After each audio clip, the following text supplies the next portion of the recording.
The lights went out in Tehran so the Bitcoin miners could keep running. That sentence sounds like a conspiracy theory. It isn't. It's Iranian energy policy. For years, the Islamic Revolutionary Guard Corps operated warehouse-sized cryptocurrency farms, drawing 2 gigawatts from the national grid. 2 gigawatts, enough to power 3 million homes. These facilities ran 24 hours a day, 7 days a week, even as hospitals postponed surgeries for lack of air conditioning. Even as traffic lights went dark and intersections became killing fields. Even as bread lines stretched for hours because bakeries couldn't keep their ovens lit. The Guard's mining operations were technically illegal. They were also untouchable. When energy inspectors tried to raid one facility in 2021, armed IRGC personnel blocked the entrance. The miners kept mining, the lights kept flickering. This is how a nation dies. Not from external pressure, but from the parasites it nurtures within. Iran has been under sanctions since 1979. 47 years of economic strangulation. The regime learned to adapt. Shadow shipping fleets moved oil under false flags. Shell companies laundered money through Dubai. Cash couriers carried suitcases across borders. But around 2018, the government discovered something better than all of it. Bitcoin. Cryptocurrency offered what no smuggling network could: invisibility. The Revolutionary Guard began converting Iran's surplus natural gas into electricity. Electricity into Bitcoin. Bitcoin into hard currency that could move anywhere without touching a single Western bank. By 2021, nearly 5% of all Bitcoin mining worldwide was happening inside Iran. The regime had found a way to export energy without exporting anything at all. The profits were staggering. Mining a single Bitcoin in Iran cost roughly $1,300. The global market price exceeded $30,000. For every coin produced, someone was making a 20-fold return. That someone was not the Iranian people. One Bitcoin requires 300,000 kilowatt hours to mine. That equals the daily electricity consumption of 35,000 Iranian households. Every coin the Guard produced meant 35,000 families sitting in darkness. The summer of 2024 brought temperatures not seen in 50 years. 27 of Iran's 31 provinces shut down government offices to conserve power. Schools closed. Factories went silent. The economic damage exceeded $25 billion. And still in military compounds across the country, the mining rigs hummed. But electricity theft was only one tributary feeding into a larger river of extraction. In December 2025, a bank called Ayande, the word means future in Persian, collapsed. Its founder, Ali Ansari, had connections reaching into the highest circles of the conservative establishment. He had built Iran's largest shopping mall, a structure twice the size of the Pentagon, featuring a replica of a 16th-century palace hall of mirrors. The mall stood nearly empty in a stagnant economy. It didn't matter. Ansari had funded the project by lending his bank's deposits to his own companies. 90% of Ayande's assets were locked in ventures he controlled. The central bank's supervisor had a name for this arrangement: a Ponzi scheme. When Ayande failed, it carried nearly $5 billion in losses. The government absorbed the corpse into a state-owned institution and printed money to cover the gap. Simultaneously, it slashed subsidies. Bread supports vanished. Import benefits disappeared.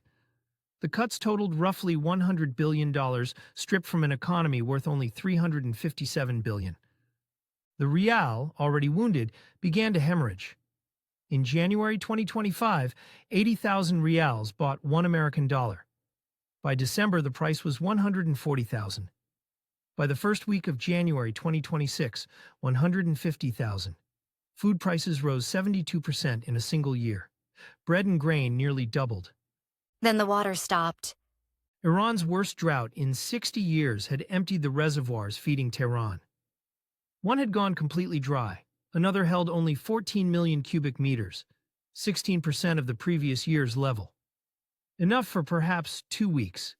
The capital's 14 million residents faced the prospect of becoming refugees in their own country. No rain, no bread, no electricity, no future. On December 28, 2025, the merchants of Tehran's Grand Bazaar did something they almost never do. They closed their shops. They walked into the streets. They carried signs demanding stable exchange rates and viable business conditions. Within 48 hours, the slogans changed. People chanted support for the exiled son of the deposed Shah, not because they wanted a king, but because they knew nothing would insult the clerics more. By January 8th, the protests had spread to more than 100 cities. The government cut internet access nationwide. What followed, according to reports that leaked through smuggled Starlink terminals, was systematic slaughter.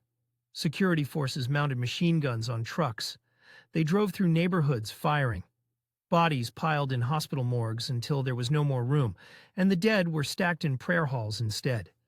Estimates of the killed range from 2,000 to 6,000. The true number may never be known. Here is the mathematics of collapse. A regime builds a shadow financial system to survive sanctions. That system requires cryptocurrency. Cryptocurrency requires electricity. Electricity comes from the grid that powers homes and hospitals and bakeries. The regime's survival mechanism becomes its destruction mechanism.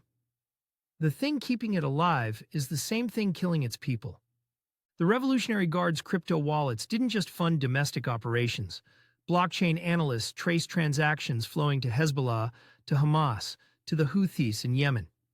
A British-registered exchange called ZSEX processed over $1 billion in IRGC-linked transactions between 2023 and 2025. The money moved through Tron blockchain, settled in Tether stablecoins, invisible to every sanction ever written.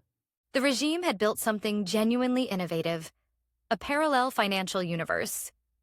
But parallel universes have costs. Every dollar flowing to proxy militaries in Lebanon and Gaza was a dollar not spent on water infrastructure or power plants or bread subsidies. Every megawatt powering a mining rig was a megawatt stolen from a dialysis machine. The protesters understood this with perfect clarity. They shouted it in the streets, "Not Gaza, not Lebanon. I sacrifice my life only for Iran. No nuclear missiles. Give us bread." As of mid-January 2026, the outcome remains unknown. The security forces have not fractured. The oil workers have not struck. The clergy have not broken ranks. All three would need to happen for the regime to fall. But something else has happened. Something harder to measure. For the first time, the Bazaar merchants, the traditional backbone of revolutionary support, stood against the government. For the first time, religious cities like Qom and Mashhad saw demonstrations. For the first time, the protests are not about headscarves or stolen elections, but about the basic question of whether people can eat.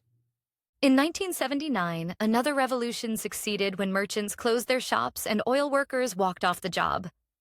The Islamic Republic was born from economic paralysis. 47 years later, it faces the same arithmetic. The mining rigs have gone quiet now. The government ordered them shut to free up power. But the damage runs deeper than any kilowatt can repair. An entire generation watched their savings evaporate in weeks. They watched their government print money to rescue a cronies' vanity mall while eliminating their bread subsidies. They watched electricity flow to military compounds while their children did homework by candlelight. They watched, and they learned what the system actually was. Somewhere in the darkness of a Tehran apartment, a family waits for the lights to return.